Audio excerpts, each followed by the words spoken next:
Hey everybody, welcome back to WineupTV. I'm your host Wayne. I'm here with Ole Thompson of Heirloom Wine Group. And guys, he's one of five that pimps out penfolds all over the country.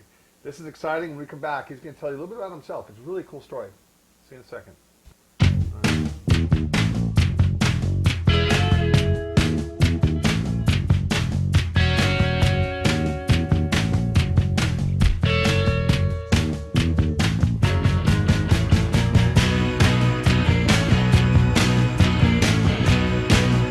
Everybody, welcome back. Ole's got quite the story. Childhood and all the way up, and it was fascinating. Everybody has a story. You're your own snowflake in this world, and so am I. Yeah, yeah. Like everybody else, and your grandfather was an inventor. Your dad was a professional football player. Yeah. Which took you across country, and you got to live in some very nice areas. Yeah. And now look at you back in the booze business. That's right. And it was because I was going to the University of Washington, and the cool place in the grocery store where I worked at was the wine department. It seemed more interesting to me than canned peas and checking the dates on the dairy products. Nice, right? Yeah. So that ended up becoming my career. What I studied in school helped me with what I do now. But I ended up developing a love for wine. That first bottle of 83 Tignanello kind of turned my head, and then there was a bottle of 88 Jablay Hermitage that just rocked my world, and I was sunk. For you guys out there that have never had a bottle of wine that just made you stop in your tracks and look at the label and go, wow, Yeah. what is this and how was this made? You haven't hit it yet. And it happens. When you drink wine on a regular basis or go to wine tastings and wine festivals, you will eventually have that one bottle of wine which will just rock your world. Yeah. And which is cool. And then all the people you've met along your way. Oh yeah. The gentleman that threw the email for the job you have now with Penfolds. Yeah. Fred. I work for a gentleman named Fred Dame, and he really was instrumental in bringing the Court of Master Sommeliers over to the United States.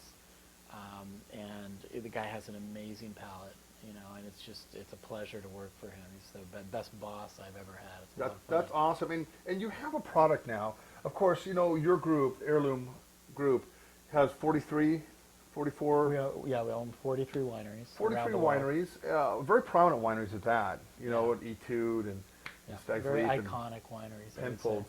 And I tell you what, with this Chinese market going crazy over Penfolds, it makes your job not simple but easier, in a sense. Well, yes and no, huh? Well, I mean, Penfolds is the most collected wine outside of Europe around the world.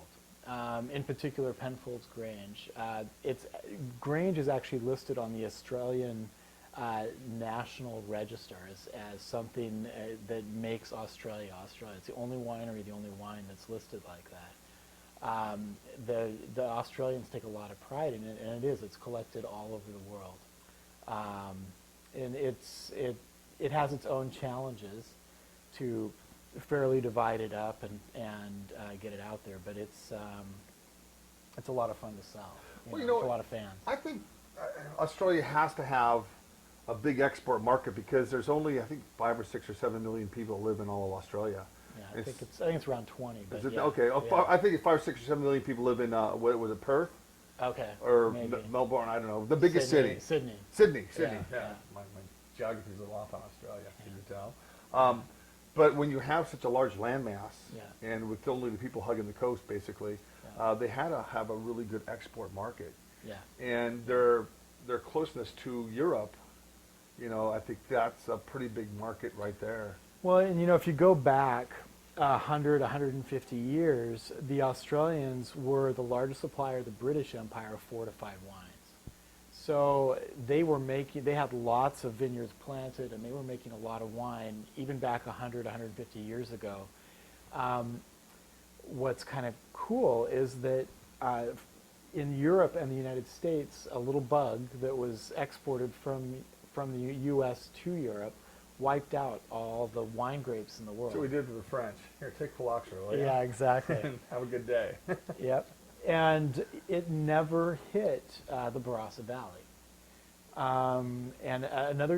There's a few other places in the world that look like they're, and knock on wood, because I don't know, it's not really known that they're immune to it, but Washington State, Eastern Washington's supposed to be like that. I think there's an area in Argentina that's like that, but it's the only place where vines were planted way back when that hasn't been hit. So there are actually the oldest Cabernet Sauvignon vines in the world, oldest producing block is owned by Penfolds Winery, one of the wineries that I represent.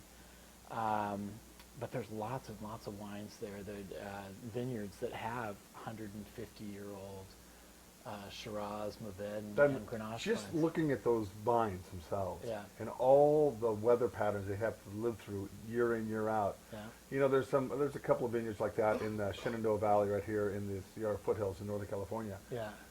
Very historic. You know, Yeah. Zinfandel, they're not going to tear them out. They're there for good until they die off on their own. But Right. I just love looking at old stuff like that because it big takes old gnarly vines. it takes so long for a vine to get that old and Yeah. so established. Yeah. All right, let's talk really quick about Penfolds really quick. You know, there's a big Yeah. craze with the 407, the 707, Yeah. all those brands. And then the 620? Bin 620 was just released in Shanghai. Very. $1,000 a bottle. It's $1,000 a bottle. It's very, very limited. Sure. What was the case production overall on that wine? I believe it's around 100 cases of wine. It was a very small production. Literally it's 2 old vine blocks in the Coonawarra, which is in the southern part of South Australia. It's a little cooler climate than the Barossa. It's known as these famous soils called Terra Rossa soils, which are it's a red volcanic and limestone soil, and can make some amazing Cabernets and Shirazes. So it's a blend that's like Grange, and that comes from these old blocks, but Penfolds literally has only made it twice in their history. They made it in 1966, and they made it again in 2008 because they were perfect vintages in the Coonawarra. Unbelievable. Yeah. Wine over 50 years, right? Yeah. Unbelievable. All right, let's talk about the brands that you brought here today. Etude, and I'll tell you, living in the Willamette Valley, Oregon Pinot around me everywhere. Yeah. California Pinot. It's something that's overlooked, Yeah. but something I think it belongs on a table. It's good. It's got length. It's got depth.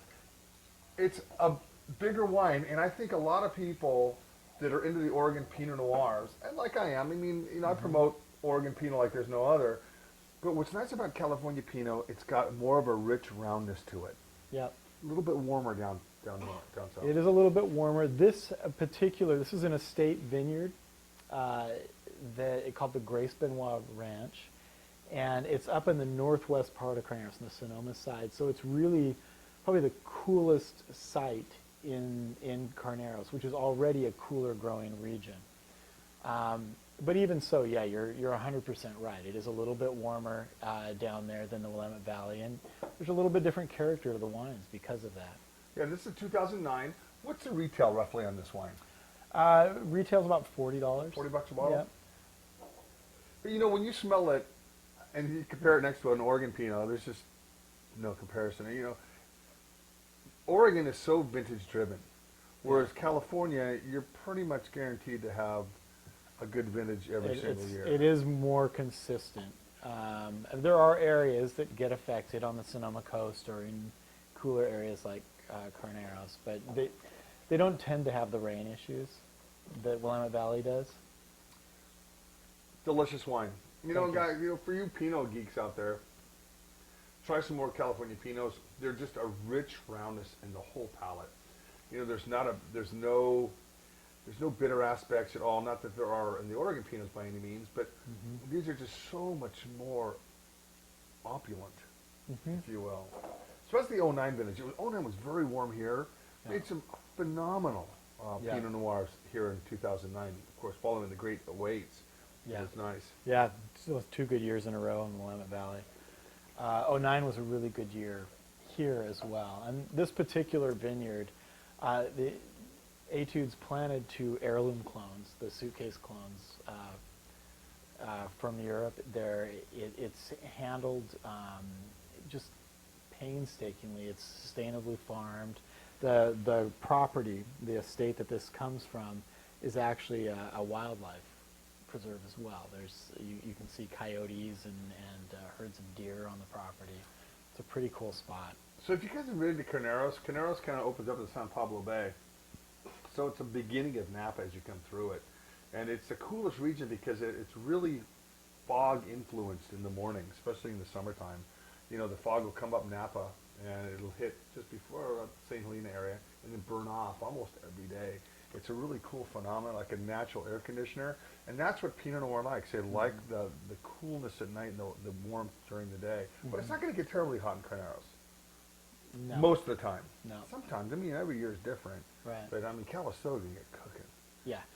Napa Valley, it's kind of like a funnel. There's two mountain ranges, and it's cooler on that end by the bay, but you go up north, by the time you get up to Calistoga, it's very, very hot. And they say that every 1 mile you travel in Napa, it gets a degree warmer on average. It does, because I lived in Napa. Yeah. And just from Napa, the town proper of Napa where I lived, and Calistoga would be about a 10, 12 degree difference during the day. And it's just like, it got damn hot up in Calistoga. Yeah. But Calistoga is such a cool little city, though.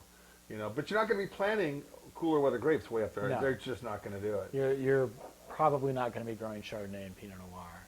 And this 09, this is just a beautiful wine. You know, this wine would go well with steak, rack of lamb, just even salmon. I mean, it's just beautiful. Right now, Copper River. Oh, really? Awesome. Huh?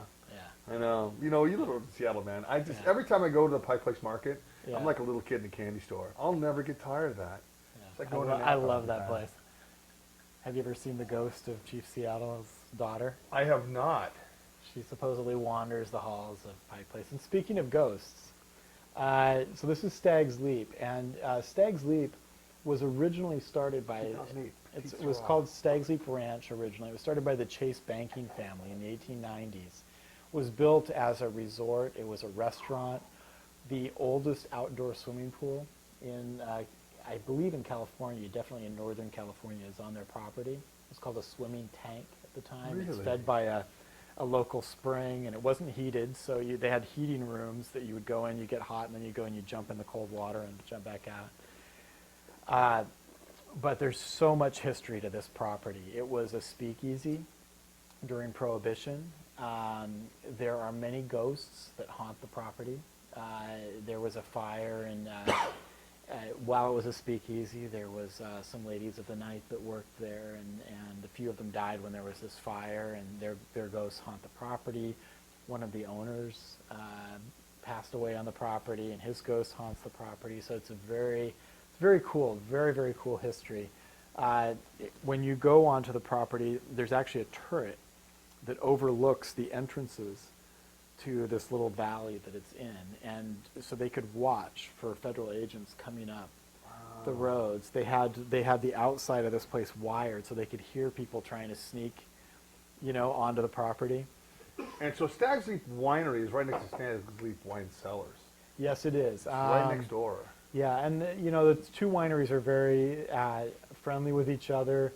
They both have some claim to being the original Stagg's Leap. The other Stagg's Leap winery was started in the late 60s by Warren Winowski. It's very famous for winning the Paris tasting in 1976. They make great Cabernets. But this Stagg's Leap, and they've been using this label since the early 1900s. And if you look, the jumping stag, the whole area, and this winery takes its name from an Indian legend. The Wapato Indians there's cliffs behind the winery, and they had a legend about a stag that when the hunters would try to catch it, it would jump off the cliffs and they could never find it. So that's what became kind of the icon, the label, and originally named this property, which then became the name for the whole region. The winemaker now also is very, very exciting. It's a guy named Christophe Paubert, and he grew up in Sauternes. His father and grandfather were winemakers in Bordeaux, in Sauternes. His first winemaking job was he was a cellar master and then an assistant winemaker at Chateau de Camp. So pretty good place to start in the wine business. Absolutely. And we were very excited to be able to hire him to the winery. It's definitely had an impact on our wines. You look at the alcohol percentages, and this is Petite Syrah. Petite Syrah is like Zinfandel, typically they can get up in the 15, 16, sometimes even 17% alcohol range. This is 13.7. It's a much more balanced wine. It's made for going with food, but it's still Petite Sirah. It's big and rich, but it's got an elegance. Yeah, and to it's it. not the California fruit bomb that you think it would be. Right. You know, Right. You're right. It is more earth driven than it is fruit driven. Yeah. It's beautiful. It's structured. Real dark fruits. Yeah. A little cocoa on there. Yep. So I think this is part of your wine club. This is part of the wine club this month. Yeah. And what's the retail on this, roughly? Well, it's on a special this month, but normally this would be a little bit over $40 a bottle retail. Okay. There is another wine which is more in the $60 to $70 range that they make a very small amount of, and that comes from their original vineyards that were planted in the 1920s on the property. It's an old, field blend vineyard, old bush vines, and even though it's labeled Petite Sirah, and that's what it's always traditionally been called, there's really 17 different varietals that are planted on this area of the property. No idea. So it's very, very cool wine. It is cool. What is the case production on something like this, roughly? Do you know? To be honest, I'm not sure what the I wouldn't exact think case there's production much. There's a cult following of people who love Petite Sirah. Yeah. It's one of those grapes that almost kind of died out, but Yeah. over the last 10, 15 years have really made a little comeback. Yeah. But it's like a wine geek's grape. Yeah. It's not Syrah. Syrah Right. and Petite Sirah are two different grapes. Yeah. But it's just different, and they do make really inky wines. I mean, if you look at the color difference between the Petite Sirah and the Pinot Noir, it's just so black and dark. The Petite Sirah and Zinfandel are really the two California varietals. They were, they didn't even know where they originally came from. I mean, they're originally both from Europe, but they had no idea where they came from until they could start doing DNA testing. Sure. It turns out now that this is related to a grape called Durif, which was developed in the 1890s at Montpellier University. And then was brought over to the United States to California, and then Prohibition happened, and everyone forgot where this grape came from and what it was, and it just came to be known as Petite Sirah. Now, records weren't kept as good as they are today back then, were they? Now, you would go to the nursery, you wouldn't ask for Cabernet Sauvignon, you would ask for black. Can I get black grapes? Would you like black grapes or white grapes? And then they would just hand you a bundle of vines, and you'd go plant them. That's it. Yeah. It's amazing. Absolutely. Hey, man, thank you very much for coming in. One thing that you said that you might be willing to do is come down here and do an Australian wine class. Love down to. here. Dude, I'd love to have you down yeah. here. All right, guys. Hey, thanks a lot for tuning in. And when we come back, I'll have somebody else here talking about their great wines as well. See you guys in a little while, and have a great week. Bye-bye.